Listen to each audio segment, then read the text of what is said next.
O Irã e Israel vão se aliar. Eu sei que parece loucura. Dois países que se odeiam, que se bombardeiam neste momento, que juram destruir um ao outro. Mas a teoria dos jogos diz que quando dois jogadores fortes se enfrentam e nenhum consegue destruir o outro, eles se aliam. E destroem todos os outros. Os países do Golfo, a Arábia Saudita, Dubai, vão ser devorados. E eu vou mostrar exatamente por quê. Primeiro, vocês precisam entender uma regra fundamental da geopolítica que quase ninguém ensina. Os fortes respeitam uns aos outros e predam os fracos. Certo? Isso não é opinião. Isso é padrão histórico. Sempre que dois jogadores fortes se enfrentam e ambos provam que são difíceis de derrotar, o resultado final quase nunca é a destruição de um pelo outro. O resultado é um acordo. Uma divisão de território. Uma aliança de conveniência. Porque faz sentido, certo? Por que dois jogadores fortes gastariam recursos destruindo um ao outro quando existem jogadores fracos ao redor que são muito mais fáceis de dominar? E agora vamos olhar para o Oriente Médio. Você tem 4 jogadores principais nesse conflito. Os Estados Unidos, Israel, o Irã e o Conselho de Cooperação do Golfo. Arábia Saudita, Emirados Árabes, Catar, Bahrein, Kuwait, Omã. Certo? Agora, neste momento, a aliança é Estados Unidos mais Israel mais países do Golfo contra o Irã. Parece simples. 3 contra 1. Mas o que acontece quando um prova que é forte? O Irã está provando que é forte. Os iranianos fecharam o Estreito de Hormuz. Estão voando drones sobre bases americanas sem ninguém conseguir parar. Retaliaram contra a infraestrutura energética do Golfo. Estão cobrando pedágio de navios que passam pelo Hormuz. A economia iraniana está ficando mais forte por causa da guerra, não mais fraca. As sanções foram efetivamente suspensas porque os americanos precisaram de sancionar o petróleo iraniano para manter o preço baixo. Resultado? O Irã ganhou 14 bilhões de dólares da noite para o dia. O orçamento militar anual inteiro do Irã é 10 bilhões. Faz sentido? Os americanos literalmente financiaram o inimigo. E Israel? Israel também está provando que é forte. Olhem para Gaza. Eu sei que o que aconteceu lá é terrível. São crimes de guerra. O mundo inteiro está horrorizado. Mas do ponto de vista de teoria dos jogos, Gaza é uma demonstração de capacidade. Israel está dizendo ao mundo, nós estamos dispostos a fazer o que for necessário. 82% dos israelenses apoiam a expulsão dos palestinos de Gaza. 66% acreditam que essa é uma guerra pela própria existência de Israel. Isso é unidade. Isso é determinação. Os americanos não têm isso. 40% da população americana apoia essa guerra e está caindo. Então você tem 2 jogadores fortes. Irã e Israel. E 2 jogadores fracos. Estados Unidos, que estão perdendo apoio doméstico, capacidade de produção militar e disposição para aceitar baixas. E os países do Golfo, que importam 80 a 90% da comida, dependem de dessalinização para a água e não têm capacidade militar própria. Agora apliquem a regra. Os fortes respeitam uns aos outros e predam os fracos. Se o Irã prova que é forte e Israel prova que é forte, qual é o resultado lógico? Eles se aliam e dividem o Oriente Médio entre si. E os fracos, os países do Golfo, que são fracos, são devorados. Cada um escolhe um protetor. Catar e Omã provavelmente se alinham com o Irã. A Arábia Saudita e Emirados provavelmente se alinham com Israel. Mas nenhum deles será mais um jogador independente. O Conselho de Cooperação do Golfo como força geopolítica acabou. Certo, mas vocês estão pensando. Professor, como é que o Irã e Israel vão se aliar se são inimigos ideológicos? Se o Irã chama Israel de entidade sionista? Se Israel bombardeia o Irã todo dia? E aqui que entra a segunda regra. Ideologia é secundária. Incentivos econômicos e sobrevivência são primários. Olhem para o mapa. Israel tem algo chamado Projeto Grande Israel. É a ideia de que Deus prometeu ao povo judeu um território que vai do rio Nilo no Egito até o rio Eufrates no Iraque. Inclui Arábia Saudita, Jordânia, Líbano, Síria, partes da Turquia. Certo?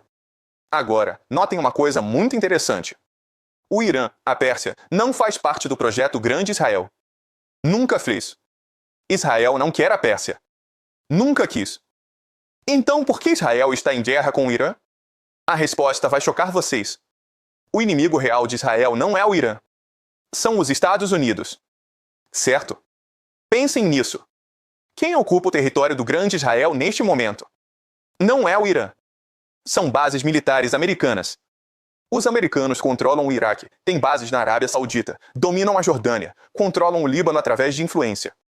Israel precisa que os americanos saiam do Oriente Médio para realizar o projeto Grande Israel. E como faz os americanos saírem? Força eles a invadir o Irã. O Irã machuca eles. Eles se sobreestendem. Perdem apoio doméstico. São forçados a recuar. Israel herda o Oriente Médio. Isso é teoria dos jogos pura. Não é conspiração. É lógica de incentivos. E o Irã? O que o Irã ganha com isso? Muito. Primeiro, o Irã se torna o epicentro de dois corredores comerciais gigantescos. O corredor Norte-Sul, que liga a Rússia à Índia passando pelo Irã.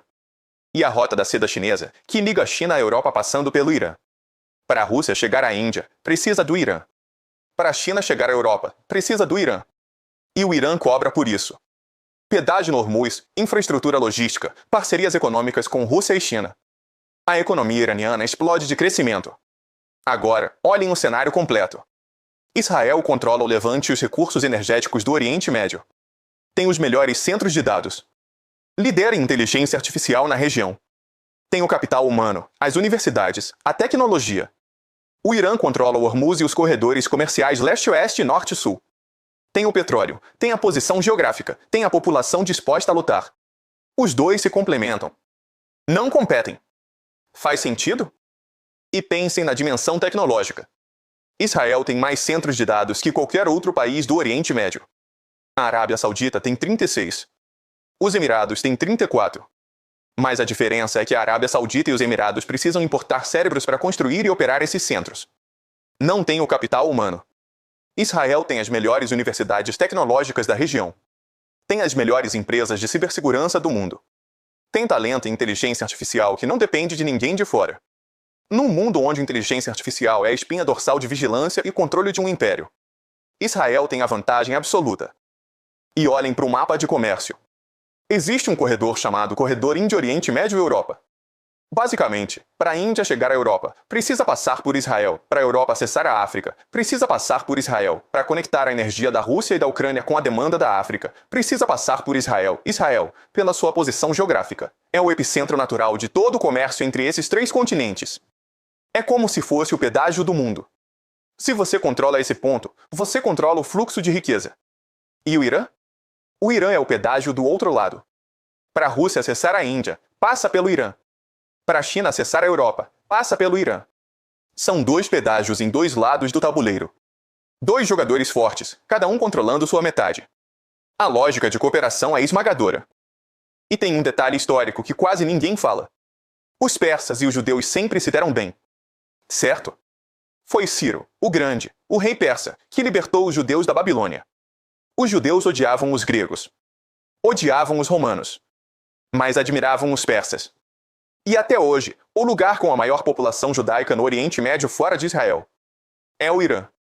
E eles são bem tratados lá. Isso não é coincidência. Existe uma compatibilidade histórica e cultural que vai muito mais fundo do que a retórica ideológica atual.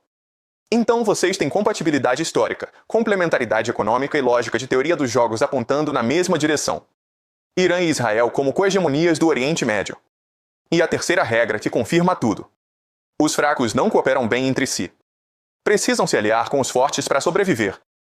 Vocês olham para os países do Golfo e pensam: Arábia Saudita, Emirados, Catar, esses países são ricos, poderão se defender. Não. Riqueza não é força. Força é capacidade de lutar, disposição de aceitar sacrifício, unidade de propósito. Os países do Golfo não têm nada disso. Importam quase toda a comida. Dependem de tecnologia estrangeira. A população nativa é minoria em muitos desses países. Não tem tradição militar séria. São ricos mais frágeis. Dubai, que era o grande centro financeiro do Oriente Médio, foi bombardeada pelo Irã. A imagem de segurança foi destruída permanentemente. Ricos pagando $250 mil para fugir de avião. Isso é fragilidade. E quando você é fraco, você não forma alianças com outros fracos. Isso não funciona. Você busca um forte para te proteger. Hoje o protetor é a América. Quando a América sair, cada país do Golfo vai ter que escolher: Israel ou Irã. Alguns vão escolher Israel. Outros vão escolher Irã. Mas nenhum será independente. Essa é a realidade. Agora vocês estão pensando: mas professor, isso é tudo teoria. Na prática as coisas são diferentes. Certo, então vamos testar contra a história. Toda vez que o Império usou mercenários para fazer o trabalho sujo, os mercenários eventualmente tomaram o poder. Roma começou como mercenária dos etruscos na Itália e acabou destruindo os etruscos. Os astecas começaram como mercenários e tomaram o poder dos seus senhores. Os mongóis eram mercenários dos chineses até decidirem que podiam tomar tudo. Os gregos eram mercenários dos persas. É um padrão que se repete em toda a história humana sem exceção. Israel começou como mercenário dos americanos e dos britânicos. A função de Israel era ser o cão de guarda do Ocidente no Oriente Médio. Criar instabilidade suficiente para que os americanos e britânicos controlassem o petróleo. E funcionou por décadas. Mas agora Israel está olhando para os americanos e pensando: nós fazemos todo o trabalho. Nós levamos todo o ódio. Nós fazemos todos os sacrifícios. E para quê? Para um império corrupto, decadente e incompetente ficar com o lucro? Não. Nós somos os melhores para esse trabalho. Nós devemos ser o império. Israel está provando isso de formas muito concretas. Olhem para o ataque dos pajés no Líbano em 2024. Israel conseguiu implantar explosivos em pajés que foram distribuídos para membros do Hezbollah. Quando detonaram, o efeito psicológico foi devastador. E sabem quanto custou essa operação que levou décadas para implementar? 275 milhões de dólares. Compare com os 13 bilhões que os americanos gastaram um único porta-aviões que fugiu do Irã em 3 semanas. Israel está dizendo: nós fazemos mais com menos. Somos eficientes. Somos estratégicos. Não precisamos de bilhões para controlar uma região. Precisamos de inteligência. E tem o caso que ninguém quer discutir abertamente. O Estado Islâmico. Olhem para o mapa de ataques. O Estado Islâmico atacou todo o Oriente Médio. Iraque, Síria, Líbia, Egito, Arábia Saudita. Todos. Menos um país. Israel, extremistas muçulmanos que decapitam pessoas por toda a parte menos em Israel, agentes do Mossad foram descobertos disfarçados de pregadores do Estado Islâmico. A mensagem é clara: nós podemos infiltrar qualquer grupo, usar inimigos contra seus vizinhos, controlar a região de dentro para fora. Isso é muito mais eficiente do que bombardear tudo como os americanos fazem. E o mais interessante? Israel não precisa derrotar os americanos. Só precisa esperar até que os americanos se derrotem sozinhos. E é exatamente isso que está acontecendo. A cada dia que essa guerra continua, a América se enfraquece. A cada bilhão gasto, a cada marina enviado para morrer no Irã, a cada ponto que o apoio popular cai. Israel se aproxima do objetivo. Eu posso estar errado. Tudo isso é especulação baseada em teoria dos jogos, incentivos econômicos e padrões históricos. Mas a lógica é consistente. E quando a lógica aponta numa direção e a história confirma o padrão, você pelo menos deveria considerar a possibilidade. Porque a pergunta que fica é esta: se o Irã e Israel se aliarem e os fracos forem devorados, onde é que você fica nesse tabuleiro? Porque o jogo já começou. E a maioria das pessoas nem percebeu que as peças já estão se movendo.